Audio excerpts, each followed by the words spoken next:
আজকে হচ্ছে আমি পাকিস্তানের সেই ভাইরাল কড়াই চিকেনটা রান্না করেছিলাম। আর এটা খেতে যে এত মজার। আর এই চিকেনটা হচ্ছে আপনি পোলাও বলেন, মানে পরোটা বলেন, ভাত দিয়েও কিন্তু খাওয়া যায়।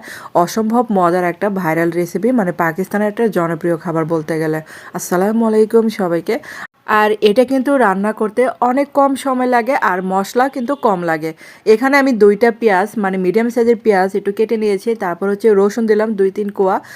তারপর হচ্ছে কয়েকটা মরিচ দিলাম, মানে 2-3টা মরিচ হবে দিলাম। আর আদাও দিলাম কিন্তু 1 টুকরা। আর এখানে যে প্যানের মধ্যে মানে সয়াবিন তেল দিয়ে নিলাম।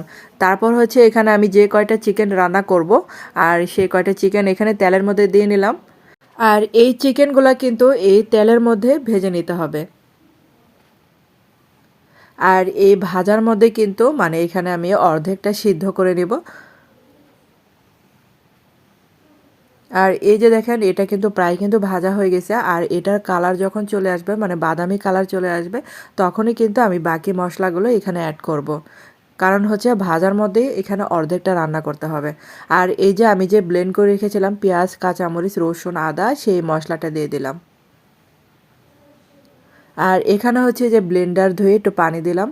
আর এখানে কিন্তু আর কোনো এক্সট্রা পানি দেওয়ার দরকার নেই, তো পানি কিন্তু লাগে নাই আমার। আর এখানে কিছুটা গোলমরিচ গুঁড়া দিলাম। তারপর হচ্ছে এখানে ভাজা জিরা গুঁড়া দিলাম। আর এখন হচ্ছে কিছুটা ধনে গুঁড়া দিলাম। তারপর হচ্ছে এখানে কিছুটা চিলি ফ্লেক্স দিলাম। আমি কিন্তু এখানে মরিচের গুঁড়া দিই নাই, চিলি ফ্লেক্সটা দিলাম। আর এখানে কিছুটা গরম মশলা গুঁড়া দিলাম। তারপর হচ্ছে স্বাদ মতো লবণ দিলাম। আর এখন হচ্ছে এই মানে ঝোলের মধ্যে এটা ভালো করে কষিয়ে নিতে হবে।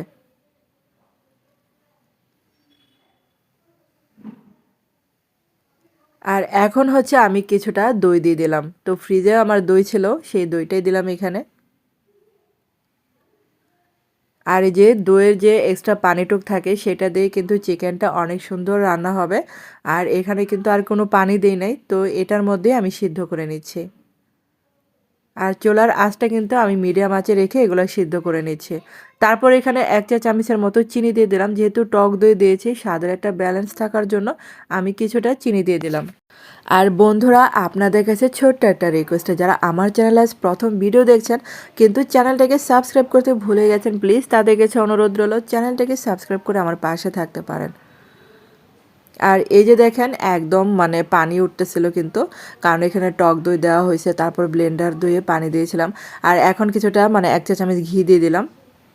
আর ঘি দিলে এটা স্বাদটা কিন্তু আরও স্ট্রং হয়, তো ঘি দেওয়ার চেষ্টা করবেন। আর এই যে দেখেন ঝোলটা শুকিয়ে কিন্তু মাখা মাখা হয়ে আসতেছে। তো এটা কিন্তু আরেকটু নাড়াচাড়া করব।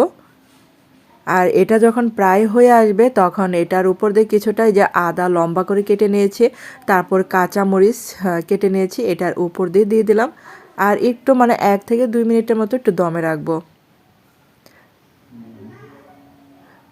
আর এই যে দেখেন এটা কিন্তু মানে হয়ে গেছে।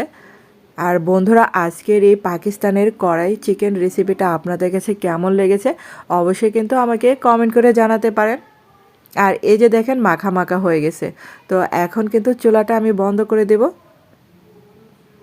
আর এই মজার রেসিপিটা অবশ্যই কিন্তু আপনারা করে খাবেন। আর এটা পোলাও এবং হচ্ছে পরোটা দিয়ে খেতে অনেক মজার হয়।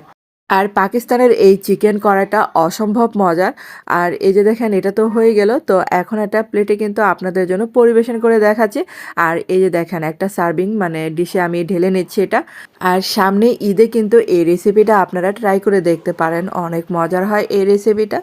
আর এই যে দেখেন এটার উপর দিয়ে আবার একটু ডেকোরেশন করলাম, মানে আদা দিলাম, তারপর হচ্ছে কিছুটা এই যে কাঁচামরিচ দিয়ে দিব জাস্ট মানে ডেকোরেশনের জন্য। আর অনেক লোভনীয় এই রেসিপিটা, তো নতুন নতুন মানুষ কিন্তু সবাই ট্রাই করে, তো আমিও কিন্তু এটা ট্রাই করলাম, তো আপনারাও কিন্তু ট্রাই করে দেখতে পারেন এই রেসিপিটা। আর এই চিকেনটা হচ্ছে একদম কিন্তু কম মশলা রান্না করা হয়। আর কম মশলা রান্না করেও কিন্তু এই খাবারটা অনেক মানে স্বাদের হয়। তো ধন্যবাদ এতক্ষণ আমার ভিডিওটা দেখার জন্য।